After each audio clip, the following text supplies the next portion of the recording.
السلام علیکم ناظرین، آج کی اس ویڈیو میں ہم ایک ایسے تاریخی کردار کی بات کریں گے جس کے اوپر بے شمار ہالی ووڈ کی فلمیں بن چکی ہیں۔ دنیا کا سب سے لمبا، ظالم، جابر اور صفات انسان، جھوٹ اور سچ کی امیزش سے بھرپور کردار جس کا نام اوج بن انک تھا۔ ناظرین، آئے ہم پہلے آپ کو اس کی شخصیت کے بارے میں بتاتے ہیں اور تاریخ اور ویڈیو کے آخر میں یہ بتائیں گے کہ مختلف تاریخ دان اوج بن انک کے کردار کو سچا مانتے ہیں یا جھوٹا۔ قرآن پاک میں اوج بن انک کا ذکر کیوں موجود نہیں؟ تاریخی حوالوں میں درج ہے کہ اوج بن انک نامی ایک شخص قوم عمالقہ سے تھا، جو کہ تاریخ انسانی کی سب سے شفاق قوم تھی۔ ان کے لوگ خونخوار، وحشی فطرت تھے۔ اللہ رب العزت کا ان پر کرم تھا کہ ان کے قد بھی اس وقت کی موجود دنیا کے سارے آبادی سے کم تھے۔ ناظرین، تاریخی دنیا کی ساری قوم چلتا ہے کہ قوم عاد کا ایک مرد دوسری قوم کے 9 مردوں کے برابر ہوا کرتا تھا۔ اس قوم نے اپنی فتوحات سے ایسی دہشت پھیلا رکھی تھی کہ اگر یہ قوم کسی دوسرے ملک پر حملہ کیا لیے جاتی تو ان کے پہنچنے سے پہلے ہی وہ لوگ ہتھیار ڈال دیتے۔ ناظرین، اوج بن انک بھی اسی قوم کے سردار میں سے تھا جس کو دنیا کا سب سے لمبا انسان مانا جاتا ہے۔ وہ شخص اپنی جسمانی قد و قامت اور طاقت میں پوری سرزمین میں منفرد تھا۔ ناظرین، یہ شخص اتنا لمبا اور دیو قامت تھا کہ وہ سمندر میں چلتا تو ڈوب نہیں سکتا تھا۔ وہ اونچے اونچے پہاڑ، درخت اور پہاڑ اس کے سامنے چھوٹے معلوم ہوتے تھے۔ ناظرین، اس کی لمبائی اتنی زیادہ تھی کہ دوسرے لوگ اس کے سامنے کیڑے مکوڑے کی مانند رکھتے۔ ایک روایت کے مطابق حضرت آدم علیہ السلام کے سرکش بیٹے قابیل کی نسل سے انک نامی نوجوان کی بیوی شمریزہ سے جنوں کے دیوتا پال کو پیار ہو گیا، جس سے ہم بستری کے سبب ایک عجیب خلقت بیٹا پیدا ہوا جس کا نام اوج رکھا گیا۔ ناظرین، اس بچے کا قد بہت جلد بڑھا، جس کی وجہ سے کوئی لڑکی اس سے شادی کو تیار نہ تھی، جس بنا پر یہ جنسی درندہ بھی بن گیا۔ اوج بن انک بچپن سے ہی اپنے ہم عمر بچوں سے زیادہ دراز قد اور مضبوط نظر آتا تھا، اور جب جوان ہوا تو اس کی لمبائی غیر معمولی بڑھتی چلی گئی۔ روایات کے مطابق اس کا قد 80 ہاتھ تھا۔ حضرت نوح علیہ السلام کے زمانے میں اوج بن انک موجود تھا۔ جب سیدنا نوح علیہ السلام عظیم طوفان سے پہلے کشتی تیار کر رہے تھے تو آپ علیہ السلام کو کشتی بنانے کے لیے سگوان کی لکڑی کی ضرورت پڑی، مگر لکڑی کو اٹھانے کر لانا ناممکن تھا، لہذا وہ جنہیں آپ علیہ السلام کی مدد کی وہ انہیں لکڑیوں کو ملک شام سے اٹھا کر لایا۔ اللہ رب العزت نے اس عمل سے خوش ہو کر اسے غرق ہونے سے نجات دے دی، حالانکہ وہ حضرت نوح علیہ السلام پر ایمان نہ لایا تھا۔ ایک روایت تو ایسی ملتی ہے کہ جسے انسانی عقل مان ہی نہیں سکتی، وہ یہ کہ اوج بن انک اتنا دراز قد تھا کہ سمندر سے مچھلی پکڑ کر وہ آسمان میں ہاتھ بلند کرتا، جس سے سورج کی تپش سے وہ پکتی اور وہ اسے کھایا کرتا تھا۔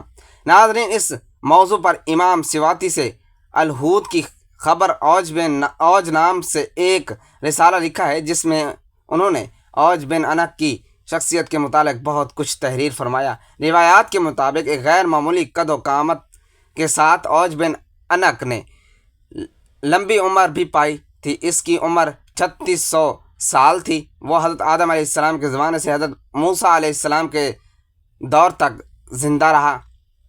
پھر حضرت موسیٰ علیہ السلام نے اس سرکش شخص کو قتل کیا۔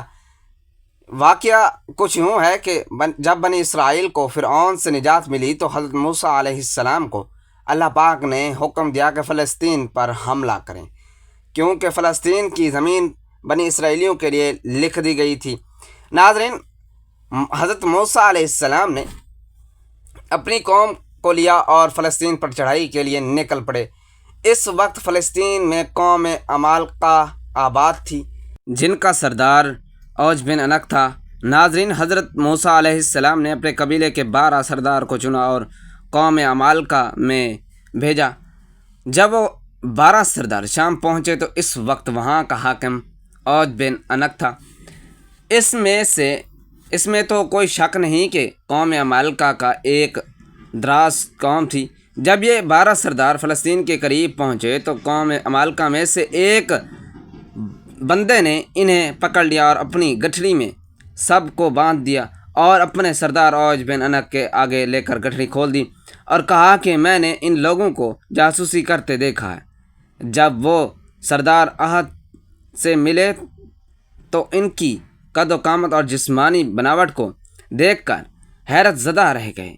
پھر انہوں نے اسے رب العزت کا پیغام سنایا اور بتایا کہ ہم جلد اس ملک کو فتح کرنے آ رہے ہیں اور اللہ کا وعدہ ہے کہ فتح ہماری ہی ہوگی۔ اوج بن عنق غضبناک ہو گیا اور ان سب کو ایک ہاتھ سے پکڑ لیا اور چاہا کہ انہیں مسل کر ہلاک کر دے، مگر جب اس نے ان سرداروں کے چہرے پر خوف دیکھا تو انہیں حقیر سمجھ کر چھوڑ دیا اور اپنے ملک کا ایک میوہ جو کہ ایک آدمی کے لیے کافی ہو ان کو دیا اور کہا کہ اپنی قوم کو جا کر یہ دکھاؤ اور بتاؤ کہ ہمارے ہاں کے میوے بھی اس قدر بڑے ہیں۔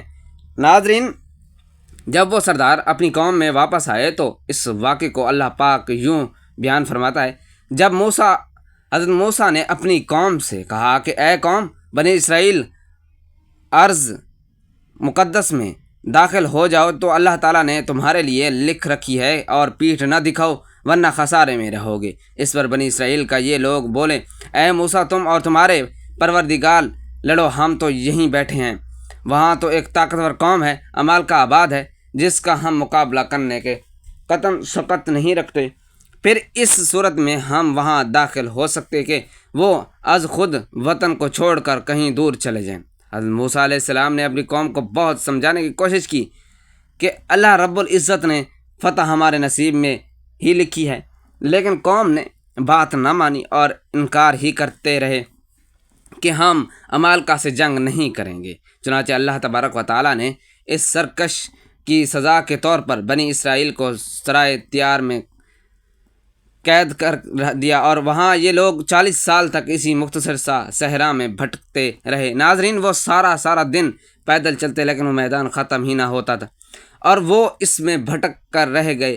جب قوم نے حضرت موسیٰ علیہ السلام کی نافرمانی کی تو حضرت موسیٰ علیہ السلام نے خود اوج بن عنق کو ختم کرنے کے لیے نکل پڑے۔ ناظرین، اوج بن عنق نے حضرت موسیٰ علیہ السلام کو دیکھا تو کہنے لگا کہ تم ہی ہو جس نے فرعون کو پانی میں غرق کر دیا، لیکن پانی تو میری کمر سے اوپر نہیں آ سکے۔ یہ کہہ کر اس نے حضرت موسیٰ علیہ السلام پر حملہ کیا، جس سے آپ محفوظ رہے، اور آپ علیہ السلام نے جوابی حملہ کیا اور اس کا ٹخنوں پر اپنا حساب مبارک مرا، جس کی ضرب کی تاب نہ لاتے ہوئے وہ زمین بوس ہو گیا۔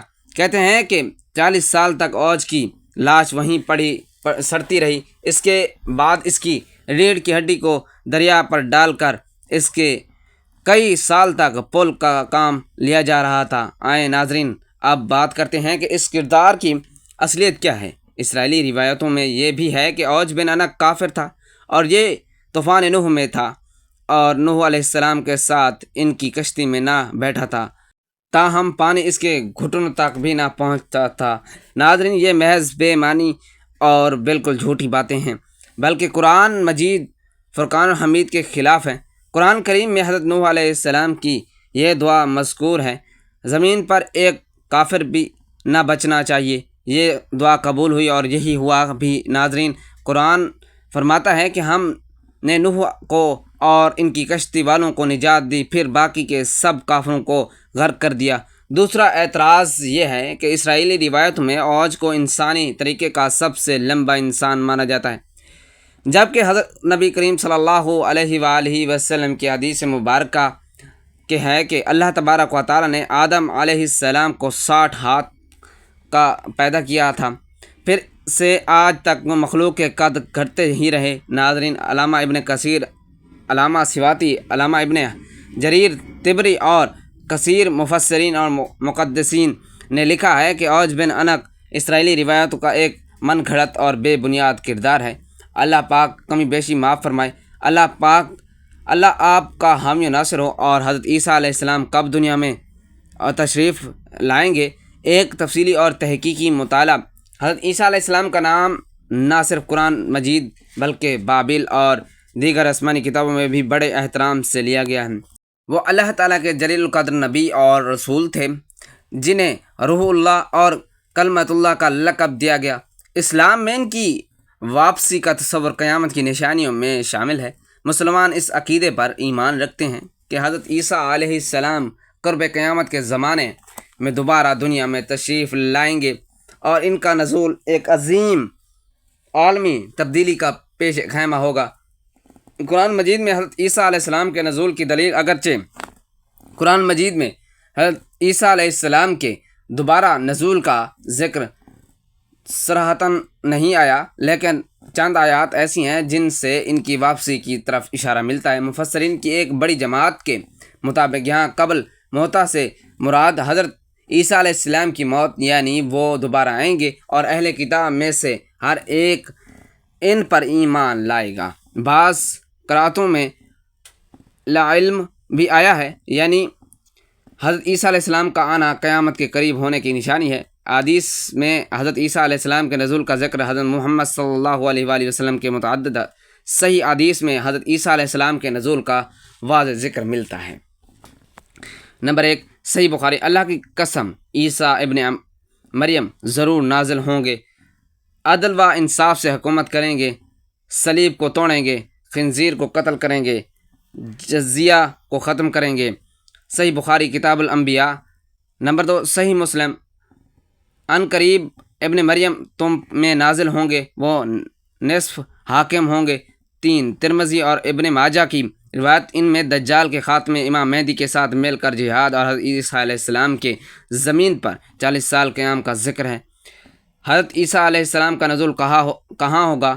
تمام مستند روایات کے مطابق حضرت عیسیٰ علیہ السلام کا نزول دمشق کے مشرقی جانب سفید مینار کے پاس ہوگا۔ روایات کے مطابق وہ 2 زرد چادریں اوڑھے اپنے ہاتھ 2 فرشتوں کے اوپر رکھے ہوئے آسمان سے اتریں گے۔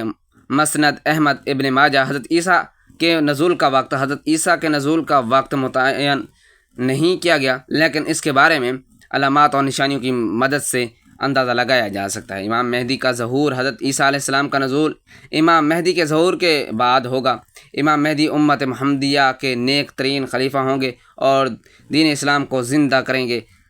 نمبر 2، دجال کا خروج۔ دجال فتنہ پرویش شخص ہوگا جو جھوٹے معجزات دکھائے گا کر لوگوں کو گمراہ کرے گا۔ حضرت عیسیٰ دجال کو مقام لدھ کے مقام پر قتل کریں گے۔ یاجوج ماجوج کا خروج۔ حضرت عیسیٰ علیہ السلام کے زمانے میں یاجوج ماجوج نکلیں گے۔